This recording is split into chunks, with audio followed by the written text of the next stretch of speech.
You stupid girl. You stupid girl. I can't believe you fake it. I'm always calling people idiots and fucking don't have the tolerance for their idiocy. That's an odd choice. Sounds good. Putting all these different genres of music into one song was something new.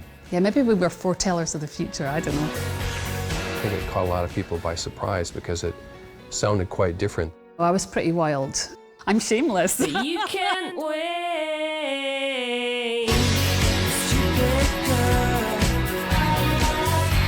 You stupid girl. All you had you wasted. All you had you wasted.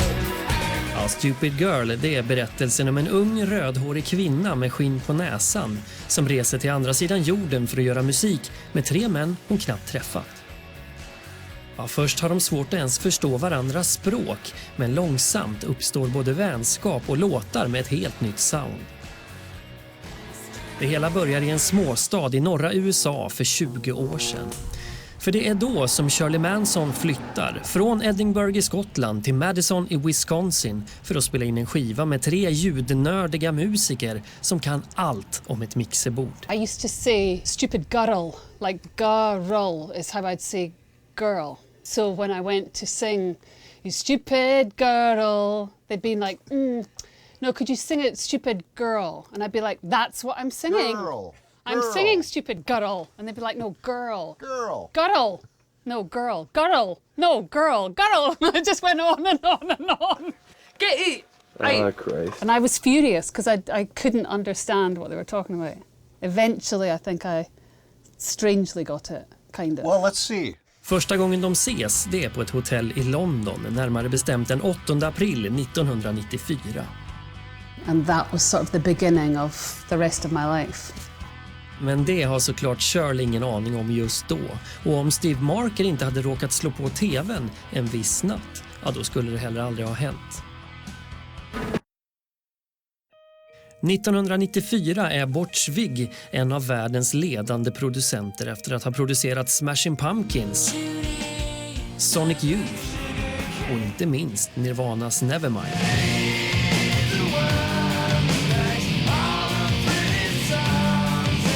Men nu vill han skriva egna låtar igen, så tillsammans med 2 kompisar startar han ett nytt band. Men de behöver en sångare. I saw Shirley one night on MTV. She was in another band called Angelfish and I really liked the song.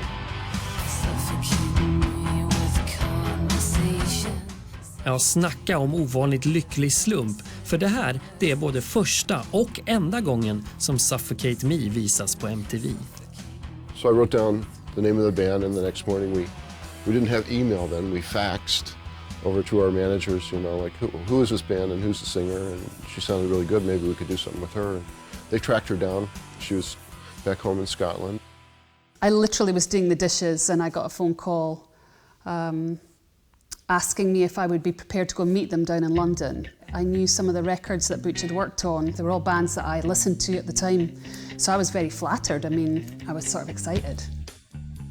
We met her for tea and had some glasses of wine and really hit it off. Just talked about music and art and culture. Under mötet i London bestäms att Shirley ska komma till Madison och sjunga in några låtar. Och efter mötet äter Butch Vig middag med några andra producenter. And I was really excited to sit down and just talk gearhead stuff like microphones and what are you using technology and what records have you been working on? And everybody was staring at me and they said, "Do you hear the news?" I said, "What?" And they said, "Kurt Cobain is dead." This man is dead from a shotgun wound to the head. Now, there was a suicide note left inside the house. And I just kind of freaked out. I didn't really know what to do. It was all over the news that Kurt Cobain had shot himself. I would have been sad anyway, but it seemed all the more resonant with me because I'd just spent time with Butch, and so it was very, very weird. It's very strange because sort of symbolically for me, that's ending one chapter of my career and starting a brand new chapter, and it happened on the same day. Men Garbage är dock fortfarande bara på idéstadiet och när Shirley sen flyger till Madison för att provsjunga, ja då går det så uselt att alltihopa skulle kunna sluta där och då. The first audition with Shirley was in Steve's basement in his house. We chatted for a bit, which was incredibly awkward because I knew that they were testing me, and then they said, well, let's try a few things. And they played me a track. And they were just like, make something up. And that's hard to do, to hear music for the first time and spontaneously come up with lyrics and a melody. It was awful, and I just sort of went, la, la, la, and didn't do very well. Plus, the fact we couldn't understand her accent. Yeah. She's like, oh, we go, what did she say? I don't know, what did she say? We literally could not understand what she was saying when she talked to us. It was just a fiasco. I was uncomfortable, they were uncomfortable, it sounded terrible. And then I was like, okay, that's it. It's over now. Så Shirley, hon återvänder till Skottland medan Butch, Steve och Duke fortsätter skriva låtar och jaga rätt röst. En av låtarna, det är Stupid Girl. Stupid Girl was written around a sample we took by the Clash's Train in Vain. We had an Akai S1000 and a Kurzweil K2500, and we would sample things off records, and a lot of times just looping that would be the start of a song. We would just jam on top of it. That's just the Clash loop. Then we added a kick drum, and we added some percussion, and that's the core of the groove for the song. And then Duke and I started yelling at Steve to play a Creedence Clearwater riff, sort of like Susie Q. Oh, Susie Q. And he came up with this. Oh, Susie Q. It's sort of a, I mean, it doesn't sound like Susie Q, but we're just trying to get something that's almost like a Motown feel too. And then Duke came up with this little twangy riff, right? Genius. Butch, Steve och Duke har varit kompisar i 20 år och gjort musik tillsammans både som musiker och producenter. All of us were working together pretty much all the time. Och redan 1983 har Butch och Steve också dragit igång en studio ihop. We're on East Washington Avenue, and on Baldwin Street, coming up is Smart Studios right here on the corner. And this is the entrance as we pull up here. Ja, Jay Moran är en kompis som varit med sedan starten. Whoops, let's not get run over. We're in Madison, Wisconsin. We're outside the fabulous Smart Studios. Kind of looks like a crack house.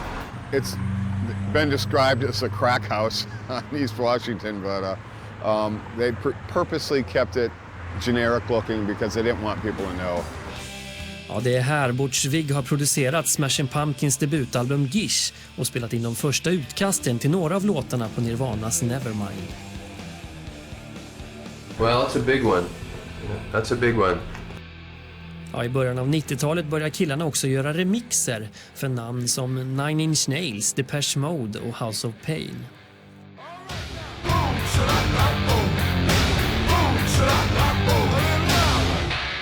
För dem är det här ett helt nytt sätt att jobba och nu uppstår idén till Garbage.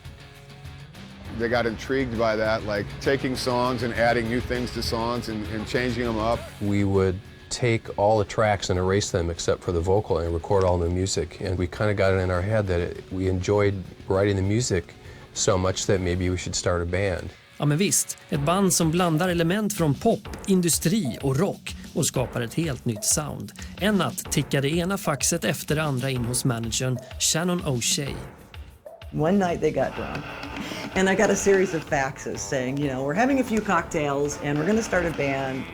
Okay, we're going to call it Trash or Garbage, probably Garbage.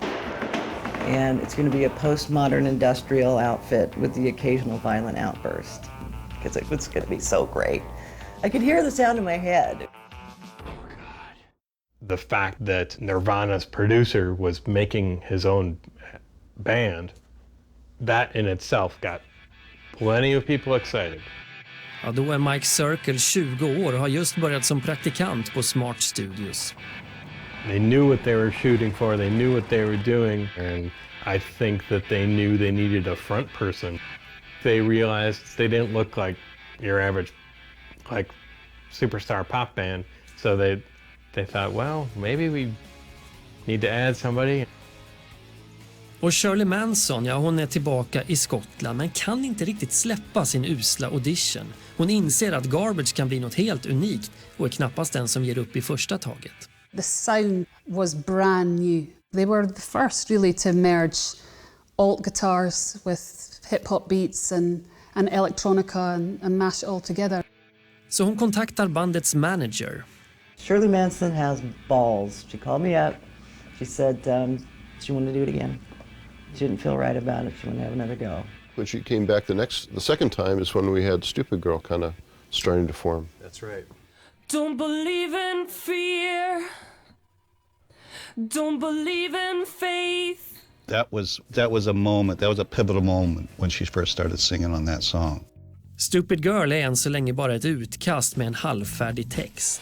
Don't believe in anything. And we just all looked at each other and went, this is amazing. She went in there and she was like, nailed it. And everybody was in love. That you can't wait. Stupid girl. Stupid girl. I can't believe you fake it. That was pretty much how I got involved with 3 men from Madison, Wisconsin. Så Shirley Manson bryter upp från sitt trygga liv i Edinburgh och flyttar över Atlanten. Men så har hon också sedan länge bestämt sig för att inte vara rädd för någonting. I was a really good student and a well-behaved kid at primary school. And then I got to secondary school, and the first year I got pretty badly bullied by a physically imposing girl who came from a really fucked up life. And she just made my life sort of a misery for about a year. And I don't know, I lived in terror of this girl, and then something just kind of snapped in me. And after that, I just became a kind of not a tearaway. I was wild, you know. I wouldn't be told by my parents. I wouldn't listen to them. I used to tie a little penknife to my Dr. Martens. I would carry it around with me, and then when I was feeling dramatic or angry, you know, I would cut my ankles for the most part. It was usually my legs where I could hide it. I stopped studying, got into music and boys and drinking. Hey boy, take a look at me. Let me dirty up your mind. I just got to the point where I was like, you know what? I can do whatever the fuck I want, and it felt so good. If we were all like Shirley, we would have blown up. We'd all be dead. many years ago. I love being wild. I love it. I mean, who doesn't want to be free, you know? 10 år senare står hon så i studion i Madison och ska göra musik med 3 erfarna musiker som är 10 år äldre än hon själv. Rock and roll! To be honest, it was pretty hard for me because I had no money. Back then there was no internet. I mean, I was just sort of, literally, it was like just being dropped in the middle of nowhere.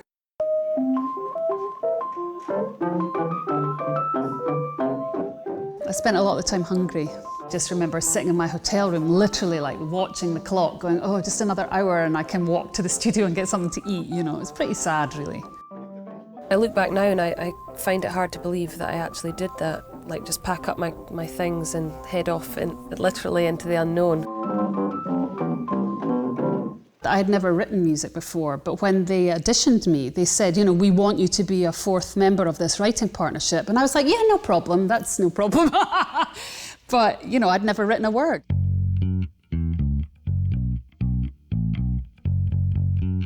So I was well out of my league, you know, I really was. But, you know, circumstance dictates that you just have to fucking get it together, you know? You pretend you're high. Pretend you're bored. Pretend you're anything. Just to be adored. And what you need is what you get. When I hear that vocal, I start sniggering because I know how traumatized I was. It's funny because it sounds so confident and, you know, nonchalant, but I was not feeling very nonchalant or confident. And what you need Sound pretty damn good, I would say. is what you get. Well, what's weird is how 20 years can pass, and then when you hear it isolated like that, boom, it's like, oh yeah, no time at all has passed. Exactly. I feel like I'm back in the booth getting tortured. I feel like I'm... Fuck off! I feel like I'm not singing it. I think I'm doing the half step now instead of the whole step. Fuck off. They used to have me go in there and sing literally for hours and hours. And so there's probably 1 billion million versions of me singing that. Don't I feel like a real wanker. I hate being seen in booths with my earphones on. That's Why? really Because it's wank. not cool? Because it's not cool. Get it! Right. Oh, Christ. Let's see if she gets girl right. Or girl. Gal.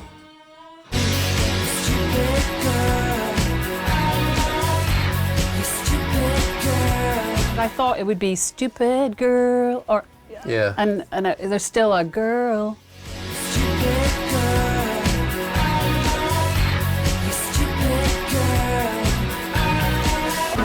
Hello, we're garbage. Hello? It was a process that I think the more we hung out and the more she spent time in the studio with us, the more we realized that we were becoming a band. We became pretty tight pretty fast. And, you know, whenever you have a common goal, whenever you're working towards something, that brings people together really fast. I only smile in the dark. Ja, långsamt börjar så ett helt debutalbum ta form.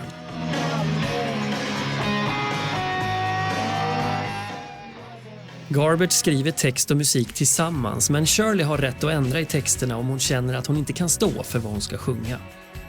I'm not fucking singing that.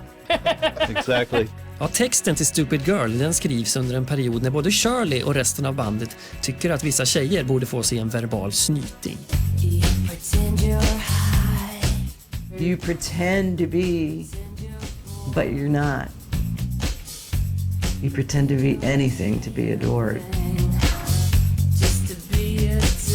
It's just about someone who is not authentic, you know, and as a result really squanders their life, trying to please others, or trying to impress others, or trying to manipulate others, or being so in love with themselves that they cease to see what's going on in the world.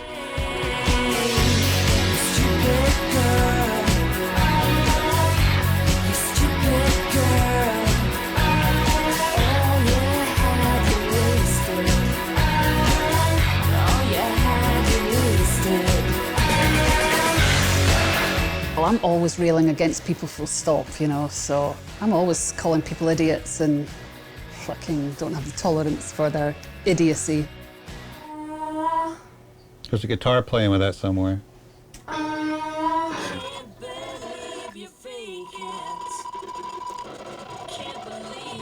That's an odd choice. Sounds good.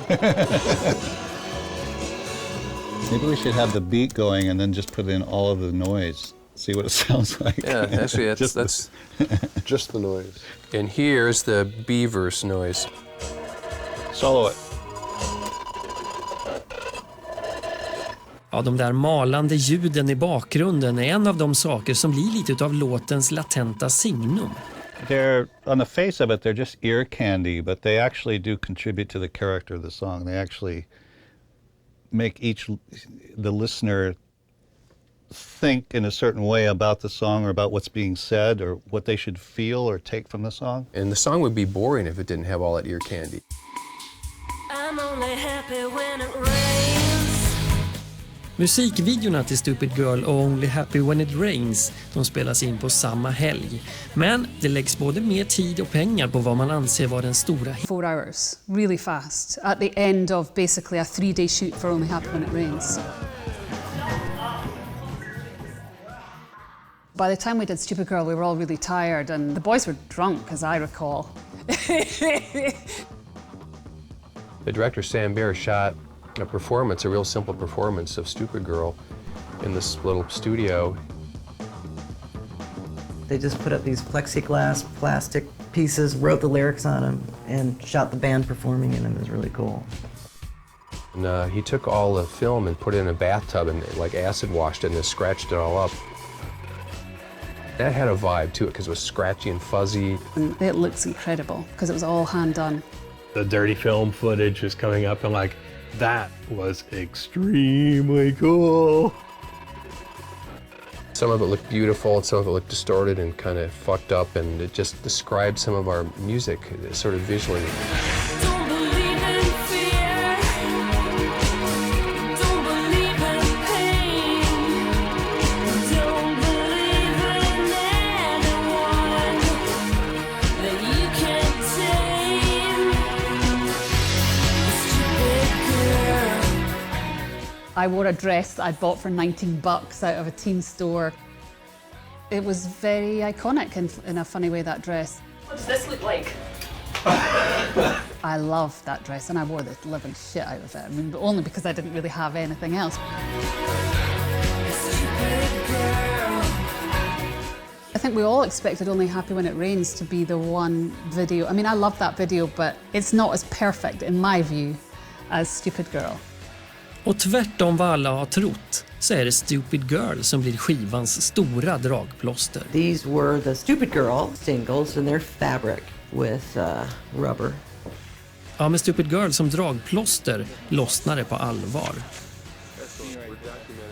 It's garbage day every day. Sorry, we've been waiting for this to come out for a long time. We want to see if Dennis has written horrible things about us or nice things about us. Please excuse me. I think Stupid Girl was the first song that got on radio where my aunt and uncle in Omaha, Nebraska would say, yeah, we heard you on the radio.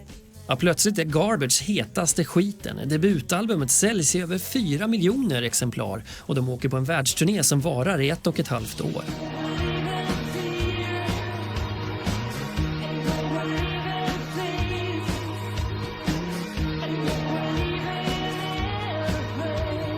I think No Doubt was the only other band that toured more than they did on the first album.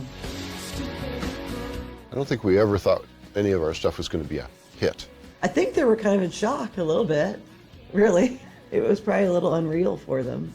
I felt very much I was playing a character. I remember thinking like, wow, this is how it feels. But not really feeling it, just more like sort of I was a voyeur of my own success. It was really peculiar. We want to thank our fans because you're absolutely amazing and you completely made our year. I totally remember listening to this on the radio and everything. The music is catchy, a good tune, it's fun to sing to. Stupid girl.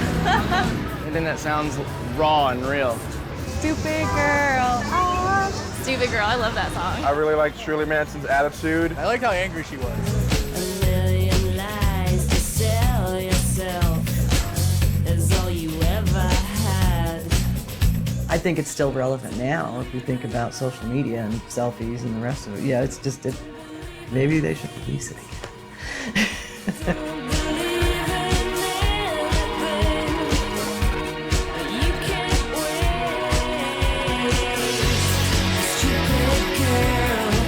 I feel like it's never been more needed than now.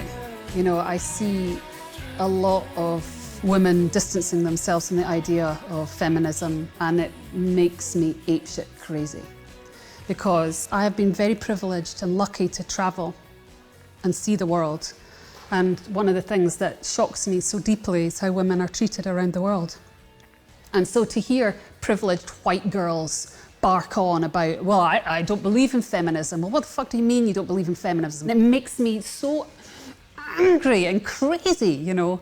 So until that all gets sorted out, you're damn fucking right I'm a feminist. Glad that you guys came out to see us. I love it. Thank you, sweetie. That's fucking fantastic. Ja, med en uppriktig osensurerad attityd har Shirley Manson också alltid varit en frontperson som satt spår. On your best behavior today so I far. have been very good. I haven't said one thing bad or sweary. Well, it's like, now what are you doing to me? Come on, I can lose my license. I jump like that. I used to talk a lot about sex in the media because I felt like we weren't allowed to. You know, women weren't allowed to be horny and women weren't allowed to want to suck cock, you know. Och hon har heller aldrig tvekat vid det lite känsliga, vare sig det handlat om mobbning eller om att skära sig. I've gotten letters and she's gotten letters where she's saved people's, they feel she saved their lives, you know. And just with her talking about the cutting, I think that was really important that she did that. I know it was important to her, but it's important to a lot of people. I am glad I spoke out about it. I mean, I think it's really important. And I had no idea at the time that I spoke out about it of how prevalent it is with young women and some young men, but mostly young girls.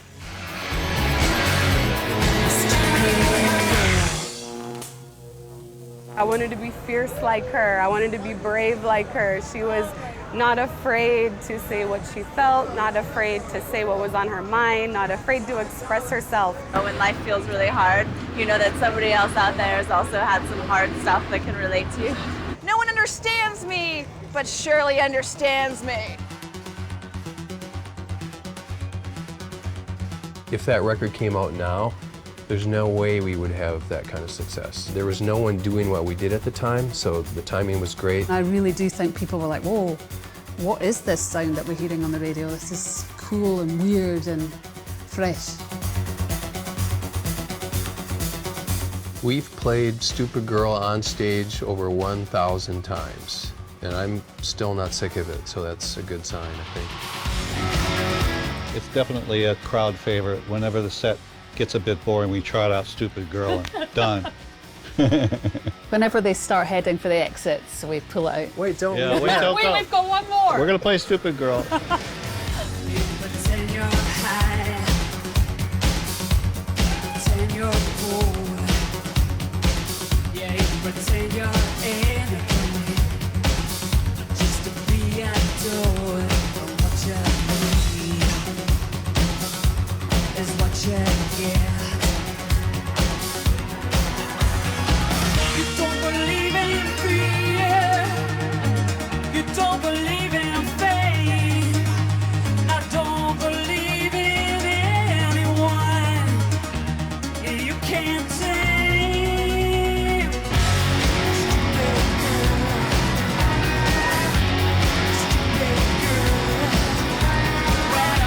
Got a good beat.